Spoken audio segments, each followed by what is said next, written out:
Good morning. It's great to be here with all of you, especially as you heard, to be back in my hometown. I actually got to spend the night last night in the bed that I grew up in with my parents. I didn't bring my laundry because I felt like I'd kind of gotten to the age where my mom wouldn't appreciate that.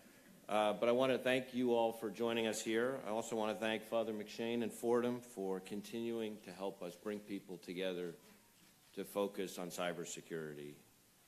And let me start before I dive in at the outset and just tell you from the heart how honored I feel to be up here representing the men and women of the FBI.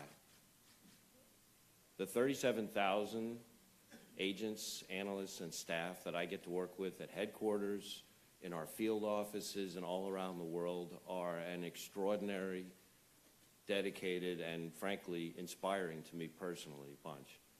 And there's not a day that goes by that I'm not struck by countless examples of their professionalism, their patriotism, their courage, and their integrity. And I could not be more proud, but at the same time humbled, to be up here and to be able to stand with them as we face the formidable challenges of today and tomorrow and the day after that. The work of the FBI, to put it mildly, is complex and covers just about every threat we face. Today, obviously, I'm focused in particular on the cyber threat. And many of you in this room have been thinking about the threats in that particular arena for a very long time.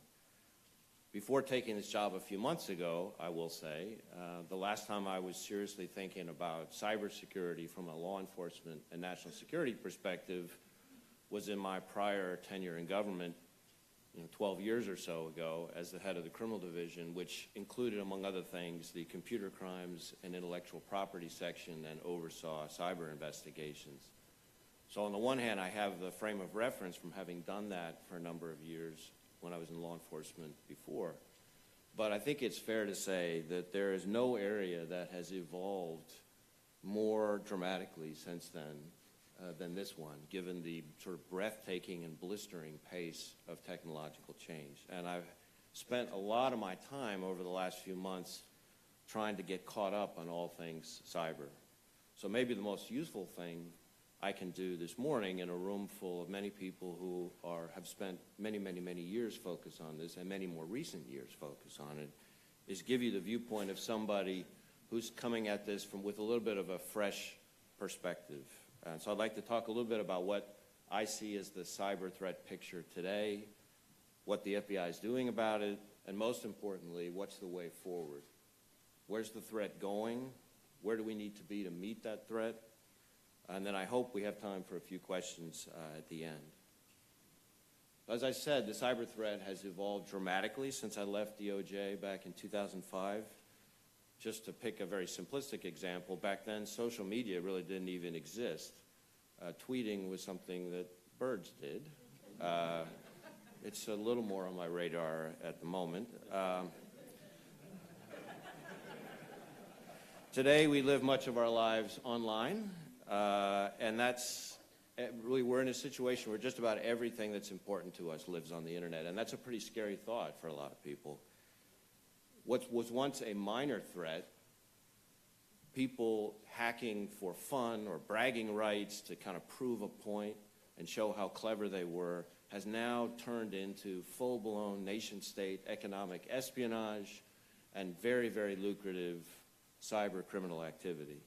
The threat is now coming at us from all sides. We're worried at the FBI and with our partners about a wide range of threat actors, from multinational cyber syndicates and insider threats to hacktivists. We're seeing an increase in nation-state sponsored intrusions. And we're also seeing increasingly, probably the most recent trend, is what we're calling the blended threat, which is nation-states using criminal hackers to do their dirty work. We're also concerned about a wide gamut of methods, from botnets to ransomware and everything in between. So what's the FBI doing about the threat? Realistically, we know that we can't prevent every attack or punish every attacker. We do know that we can build our capabilities. We can build on our capabilities. We can strengthen our partnerships and our defenses.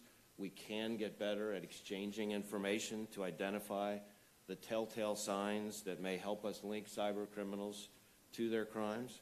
We can impose a wider variety of costs on criminals who think they can hide in the shadows of cyberspace. We can do all those things, and we are doing all those things.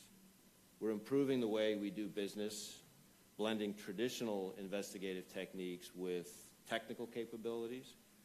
We're now assigning work more based on cyber experience rather than on jurisdiction. We now have cyber action teams of agents and experts who can deploy at a moment's notice, much like our counterterrorism fly teams.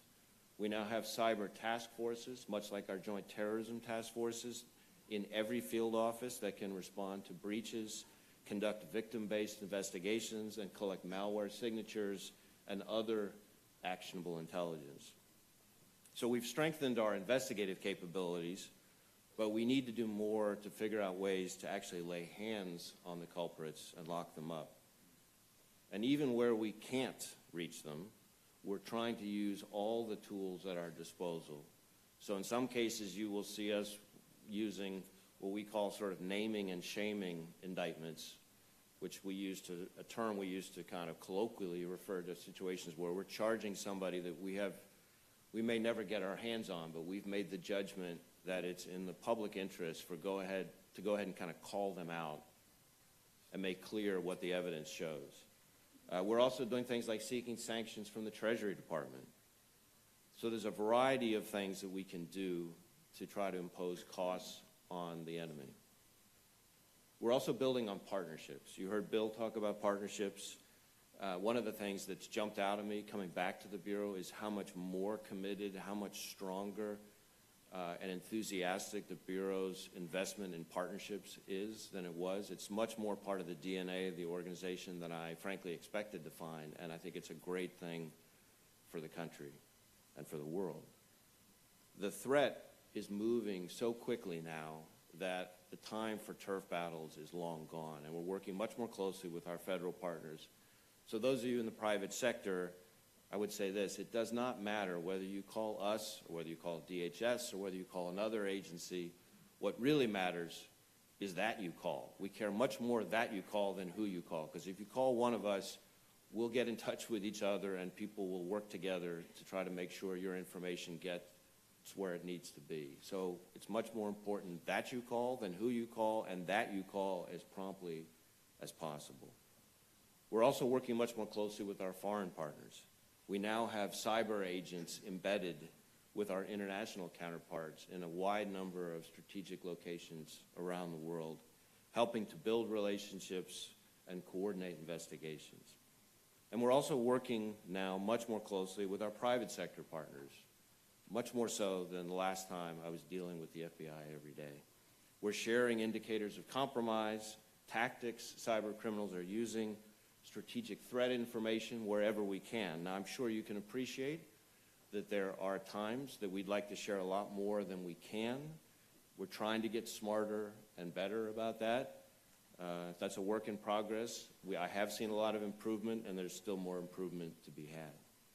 The good news is we've made progress on a variety of fronts. Just this summer, we took down Alphabay, which was the largest marketplace on the dark net. We're talking about hundreds of thousands of criminals anonymously buying and selling drugs, weapons, malware, stolen identities, and all sorts of other illegal goods and services through Alphabay. We worked with the DEA, with the IRS, with Europol, with partners all around the globe to dismantle that illicit business completely. But one of the things that was a little distinctive about that one is we tried to be more strategic about the takedown. Instead of just rushing in and running the risk of losing large swaths of the criminal activity, we waited patiently and coordinated with other agencies, and we watched. And so then when we finally struck, Alphabay's users flocked to another darknet marketplace called Hansa Market, and they flocked in droves, but they also flocked in droves right into the arms of the Dutch law enforcement, with whom we'd been coordinating who were waiting there, and they shut down that site too. So we're trying to adapt our strategies to be more nimble and more effective. The bad news is the criminals are doing that too. I mentioned that blended threat earlier. Recently, as probably everybody in this room knows, we had the Yahoo matter, where hackers stole information from more than 500 million Yahoo users. In response, we indicted 2 Russian Federal Security Service officers and 2 well-known criminal hackers who were working with them. That's an example of that blended threat I was talking about. You have intelligence operatives from nation states like Russia now using what essentially amounts to mercenaries to carry out their crimes. In March, our partners up north at the RCMP arrested one of the hackers in Canada. The other 3 are Russian citizens living in Russia, but we made the judgment that it was worth calling them out so that they're now also fugitives wanted by the FBI. So their vacation destinations are somewhat limited. We're making strides, and we've had a number of successes, but the FBI still needs to do more, a lot more, to adapt to meet the cyber challenge. So, for example, we want to try to mitigate emerging threats as they spread. As I said at the beginning, while we may not be able to stop all the threats before they begin, we can do a lot more in the early stages at the beginning to stop threats before they get worse. We can share information, we can identify signatures, we can stop similar attacks from happening elsewhere. But to do that, we need the private sector to work with us. At the FBI, we treat victim companies as victims. So please, when an intrusion affects critical infrastructure, when there's a potential for impact to national security, economic security, or public health or safety, when there's an attack that results in a significant loss of data or systems or control of systems, or when there are indications of unauthorized access on or malware present on critical IT systems, please call us, because we're trying to help, we want to help, and we will do everything we can to help. Another thing driving the FBI's work is that at some point we're going to have to stop referring to all of these technical and digital challenges as cyber. On the one hand, sophisticated intrusions and cyber policy, true cyber policy issues are very much at the forefront of the conversation every day. We also have to recognize that there's a technology and digital component to just about every case we have now. Transnational criminal groups, sexual predators, fraudsters, terrorists are all transforming the way they do business as technology evolves. Significant pieces of those crimes and our investigations of them almost invariably now have a digital component or occur almost entirely online. And new technical trends are making the investigative environment a lot more complex. So you take something like the Internet of Things that has led to phenomena like the Wray botnet, malware that uses all these connected devices to overwhelm websites, like the attacks that took down Netflix and Twitter last year. The digital environment presents new challenges that the FBI has got to figure out how to address. All kinds of twists for us in terms of what's coming down the pike. Advances like artificial intelligence and cryptocurrencies have implications not just for the commercial sector, but for national security. Encrypted communications are changing the way criminals and terrorists plan their crimes, and I'm going to say some more on that in a few minutes. And the avalanche of data created by our use of technology presents a huge challenge, not just for the FBI, but for really every organization. And I'm convinced that the FBI, like just about every other organization, hasn't fully gotten our arms around these new technologies and their implications for our national security and cybersecurity work. On our end, we know that we need to be better at working with the private sector to get a clearer understanding of what's coming around the bend, what's around the corner, what is it that we're not seeing yet that's about to come. We need to put our heads together in conferences like this and in other ways to be better prepared, not just to face the current threats, but the threats that are coming at us 5 years from now, 10 years from now, 15 years from now.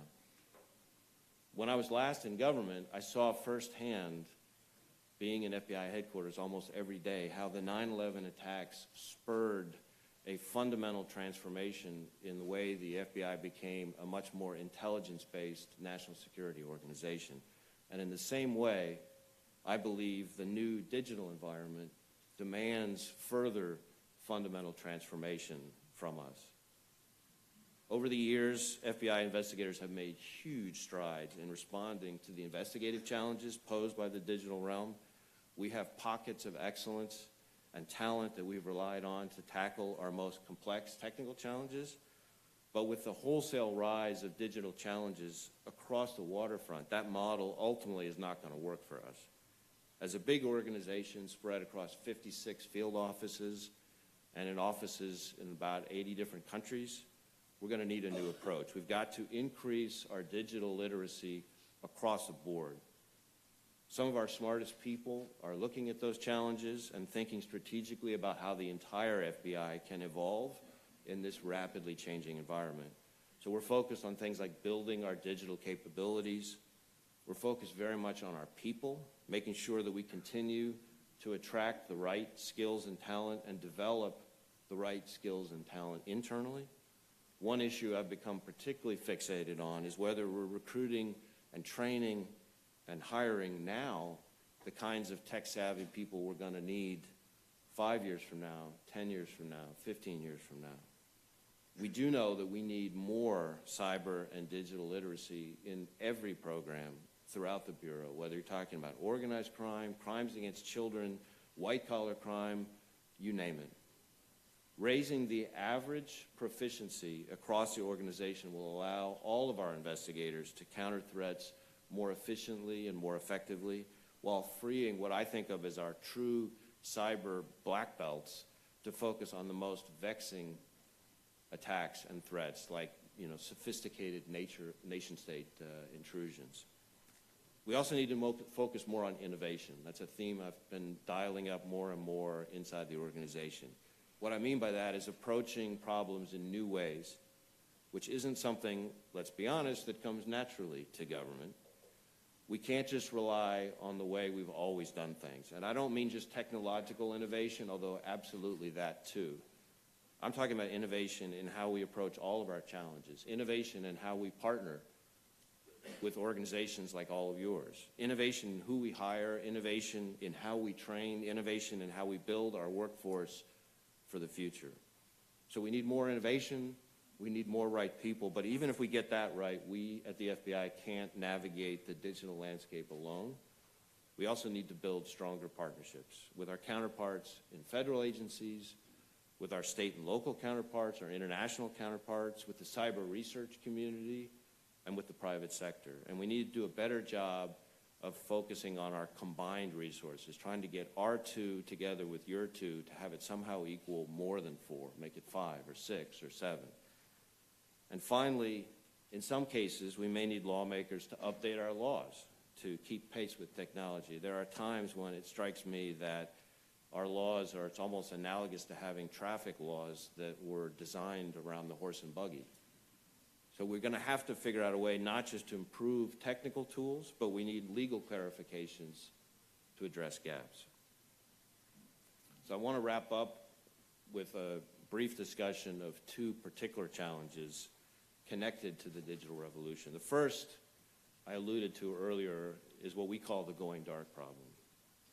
That is a challenge that grows larger and more complex every day. Needless to say, from just what I've said and from what you've obviously read and heard, we face an enormous and increasing number of cases that rely heavily, if not almost exclusively, on electronic evidence. That's not a shock to people in this room.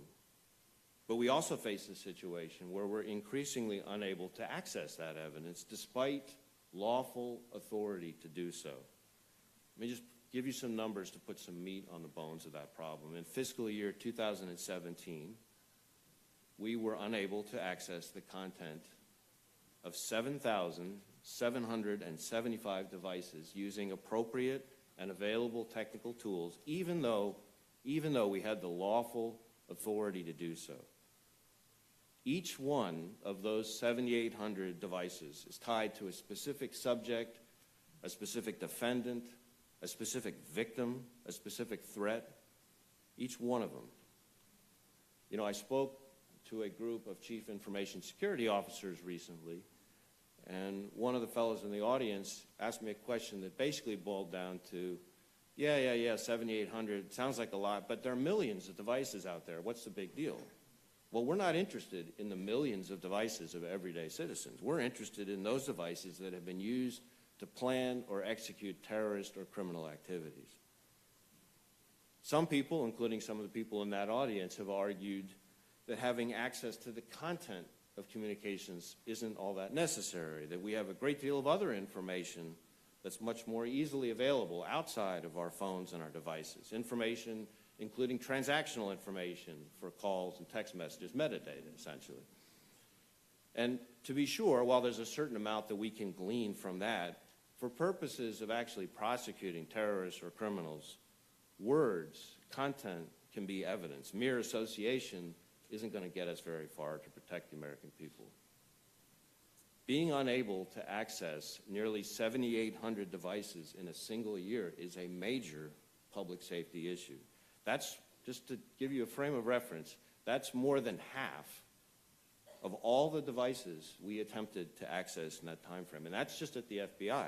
That's not even counting a lot of devices sought by other law enforcement agencies, our state and local counterparts, and our foreign counterparts.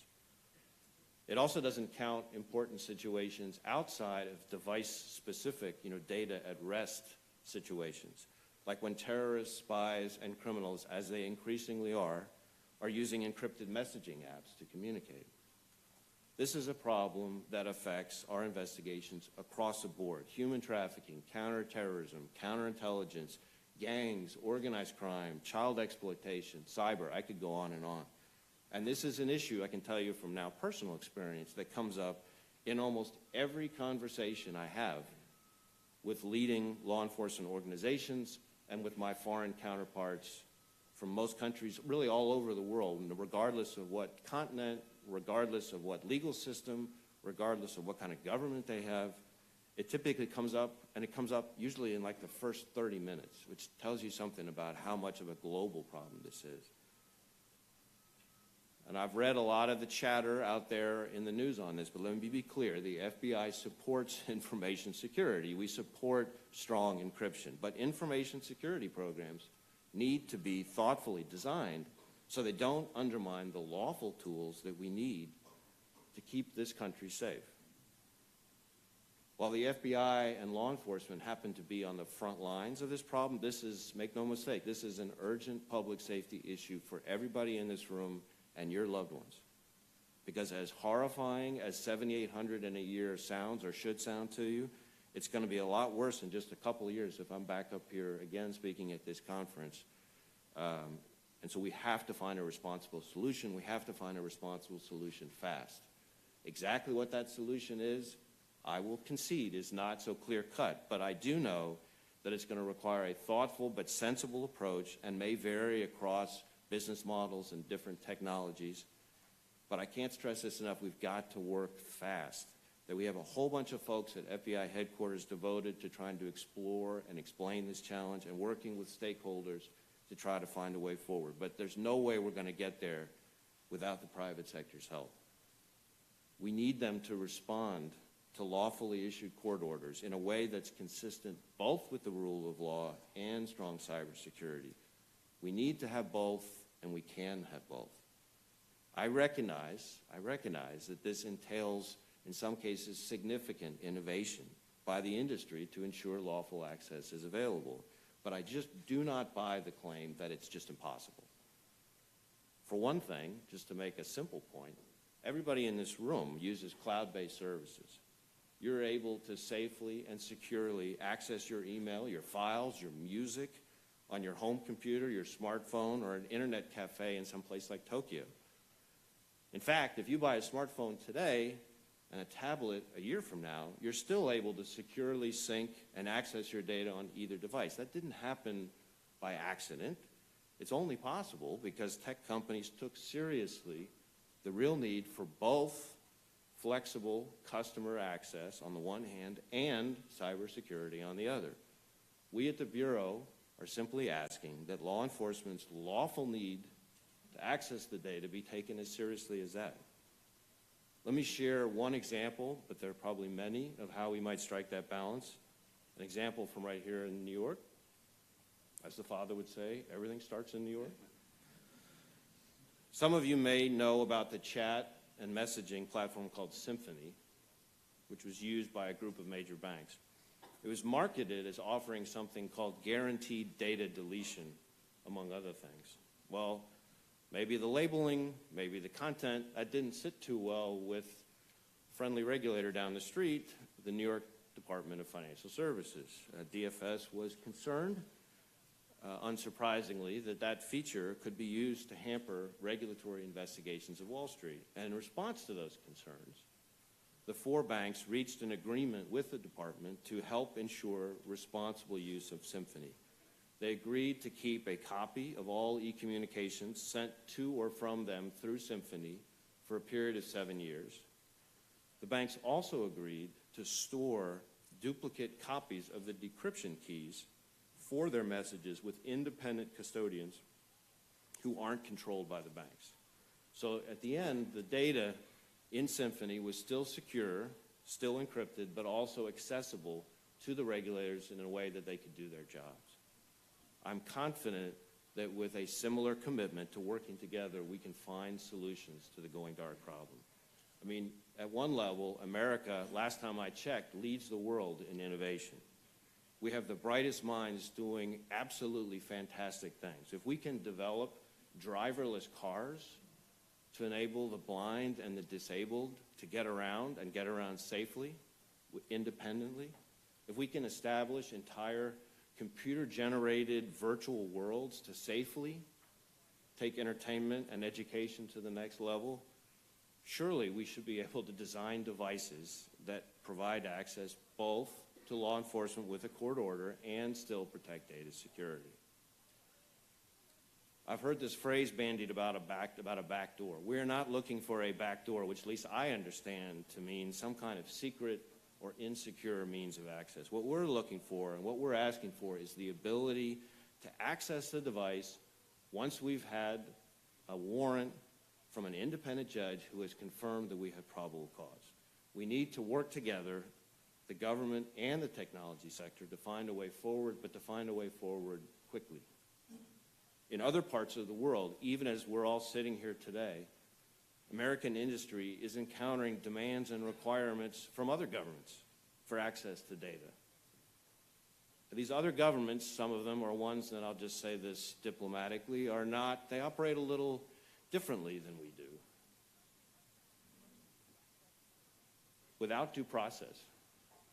It strikes me as odd, to put it kindly, that American technology providers would grant broad access to user data to foreign governments that may lack all sorts of fundamental process and rule of law protections, while at the same time denying access to specific user data in countries like ours, where law enforcement gets things like warrants and court orders from independent judges. I just cannot believe that that paradox is something that anybody in this room really thinks is the right way to go. To use the old saying, that's no way to run a railroad, folks. It just isn't. A responsible solution will incorporate the best of two great American traditions, the rule of law and innovation. But for that to work, the private sector needs to recognize that it's got to be part of the solution. We need them to come to the table with the approach, with the idea of trying to find a solution, as opposed to what I think is happening, and I fear is happening all too often, trying to find a way to build systems to prevent a solution. I am open to all kinds of ideas, but I have faith in this country, private sector and public sector, that if we put our best and brightest minds together in the same room with the common goal of trying to find a solution, we will get there. I'm open to all kinds of ideas, but I reject the notion that there could be such a place that no matter what kind of lawful authority you have, it's just utterly beyond reach to protect innocent people. I also can't accept that there's anybody out there who reasonably thinks that the status quo, the situation as I described it right now, is okay, much less where it's going. Finally, I said I would talk about two challenges. I want to talk about the other very briefly because it's time sensitive. Section 702 of the Foreign Intelligence Surveillance Act of FISA has a huge effect on the national security threat, including cyber. And the speed and scope of the cyber threat demands that we use every lawful constitutional tool we've got to fight it. Section 702 is one of those tools. I cannot stress how vital that is to our national security mission. It is an essential foreign intelligence authority that permits the targeted surveillance of non-U.S. persons overseas. The way we use it has been consistently recognized to be constitutional, and it is unbelievably valuable to the FBI because it gives us the agility that we need to stay ahead of today's rapidly changing threats. I bring this all up today because unless renewed by Congress, Section 702 will expire later this month.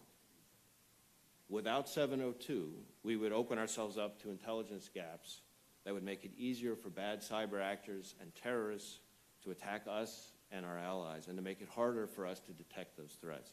We cannot afford to let that happen. So the FBI has spent an enormous amount of time, as have our other partners in the intelligence community, working together with members of Congress to try to find a way to reauthorize Section 702 while addressing their concerns. And my hope, my fervent hope, is that before that extension expires this month, Congress will reauthorize Section 702 and do it in a way that doesn't significantly affect our operational use of the program or endanger the security of the American people. So that's a perspective on cyber in quotes, from the new guy back on the block. If one thing's become clear to me over the last few months, immersing myself again in this world, it's the urgency of the task we all face. High-impact intrusions are becoming much, much more common. The threats are becoming much, much more complex, and the stakes are much, much higher than ever before. And that's going to require all of us, everybody in this room and all the people we work with, to raise our game, whether we're in law enforcement, in government, in the private sector, in the technology industry, in the security field, in academia. We're going to need to figure out a way to work together to stay ahead of the threat and to adapt to changing technologies and their consequences, both the expected ones and the unexpected ones. Because at the end of the day, we all want the same thing, which is to protect our systems, protect our innovation, and above all, to protect our people. So thank you. By being here is just one of many ways in which you're demonstrating your interest in this subject. Thank you for what you're doing to make the digital world safer and more secure, and for joining us here in the greatest city in the world. And I look forward to working with you for many years to come, so thank you.